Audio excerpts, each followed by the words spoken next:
میاں بیوی کے تعلقات میں کچھ ایسے اعمال ہیں جن اعمال کو ہم معمولی سمجھتے ہیں، جو سنگین شریعت میں جرم ہے۔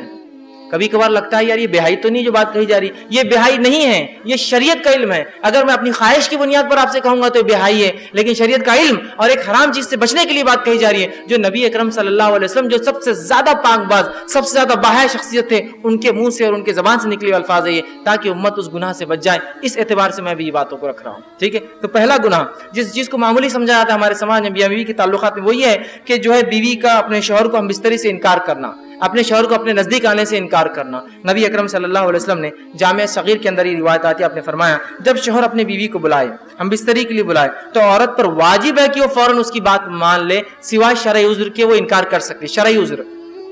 ایسی کوئی مجبوریاں جس کی وجہ سے مجبوری الگ بات ہے، لیکن شرعی عذر نہیں ہے تو آپ فرماتے ہیں وہ خاوند کی فوراً خاوند کے جو ہے بات کو مان لے، خواہ وہ اونٹ کے کجاوے پر کیوں نہ بلا رہا ہو، بیٹھا ہوا ہو۔ اونٹ کا کجاوہ مطلب اس کی زین جس سے بیٹھتا ہے انسان، اس پہ بلا رہا ہو تو اس کو جانا پڑے گا،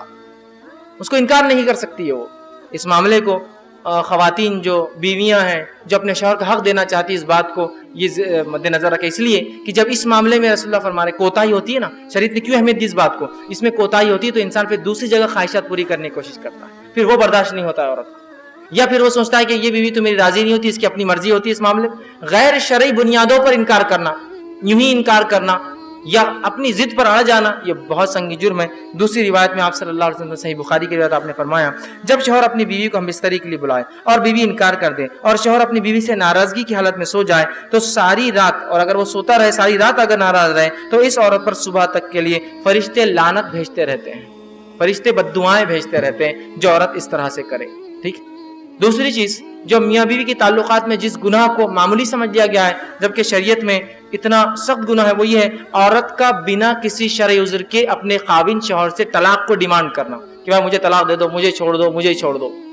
بنا کسی شرعی عذر کے۔ شرعی عذر ہو سکتے ہیں لیکن بنا شرعی عذر کے ڈیمانڈ کرنا یہ سخت گناہ ہے۔ صحیح جامع صغیر کی روایت ہے، آپ صلی اللہ علیہ وسلم فرمائے بغیر عذر کے خلا لینے والیاں اور اپنے شوہر سے چھٹکارا حاصل کرنے والیاں، گھر اجاڑنے والیاں، یہ اس امت کی منافق ہے، ٹھیک ہے۔ دوسری روایت نے فرمایا اور کہا جس عورت نے بغیر کسی سبب کے جو ہے اپنے خاوند سے طلاق طلب کی، اس پر جہنم واجب اور یہ جنت کی خوشبو نہیں سونگیں گی، بنا شرعی عذر کے۔ بس چھوٹی موٹی باتیں پسند نہیں آ رہا، اس کی انکم بہت کم اور چھوڑ رہی ہے، یہ شرعی عذر نہیں ہے۔ ہماری بہنوں کو چاہیے کہ اس بات کو بہت سنگینی سے لے، والدین کو چاہیے اپنے بچیوں کو سمجھائے کہ چھوٹی موٹی باتوں پر جو اپنے بیٹیوں کو نہ بٹھا لے۔ ڈیمانڈ کر رہے ہیں آپ، کتنی بری بات ہے، طلاق شوہر کا حق ہے اور آپ بیٹی ڈیمانڈ کرتی ہے، شرعی عذر بھی نہیں ہے اس کے پیچھے، تو یہ بڑی اہم چیز ہے، یاد رکھیں اس بات کو سمجھنے کی۔ تیسرا گناہ جو میاں بیوی کے تعلقات میں ہوتا ہے اس کو معمولی سمجھ لیا گیا ہے اور اس کے تعلق سے اتنی سخت وعید حدیث میں کہ جس کی کوئی انتہا نہیں، وہ ہے حالت حیض کے اندر بیوی سے ہم بستری کرنا یا ایسی جگہ پہ ہم بستری کرنا جو غیر فطری ہے پیچھے کے حصے میں۔ آپ صلی اللہ علیہ وسلم نے فرمایا، جامع ترمذی کی روایت حدیث کے الفاظ تو ذرا غور کیجئے، جس شخص نے حیض والی عورت سے ہم بستری کی یا عورت کے پیچھے دبر میں جمع کیا یا کاہن یا نجومی کے پاس گیا اور اس کی بات کی تصدیق کی، اس نے اس چیز کا انکار کیا جو محمد صلی اللہ علیہ وسلم پر نازل ہوئی۔ وہ ایک شریعت کا منکر ہے، اس شریعت کا اس نے انکار کیا جس نے وہ عمل کیا،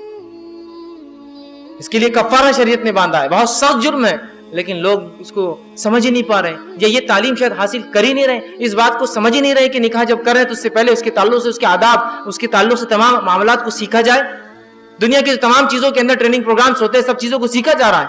لیکن شریعت کے مطابق کوئی چیز ہو تو وہاں ہم کو شرم آ رہی ہے، وہاں سیکھنے میں شرم آتی ہے۔ دنیا کی بہائی میں ہم کو شرم نہیں آتی۔ ہمارے بچے 11ویں 12ویں کے اندر جاتے ہیں، سائنس پڑھتے ہیں جس کے اندر عورت اور مرد کے جو ہے اعضاءوں کے اور تفصیلات پورے جسم کی تعلیم ہوتی ہے، وہ پڑھانا تو منظور ہے، لیکن بچے کو یہ سکھانا کہ شریعت تمہاری اور ہماری شریعت مطہرہ کیا سکھاتی ہے ہمارے بچوں، وہ ہم کو جو ہے بے شرمی، بے حیائی، اور جو بولتا ہے وہ بے شرم آدمی ہے، وہ بے حیا ہے، اس کو عقل نہیں ہے، اس کو شرم اس کو ہے۔ بے شرم تو وہ ہے جو ان باتوں کو نہ بتانے کی وجہ سے امت کے اندر یہ باتیں پھیل رہی ہے، یہ برائیاں پھیل رہی ہیں۔ بہرحال اسی طرح جو ہے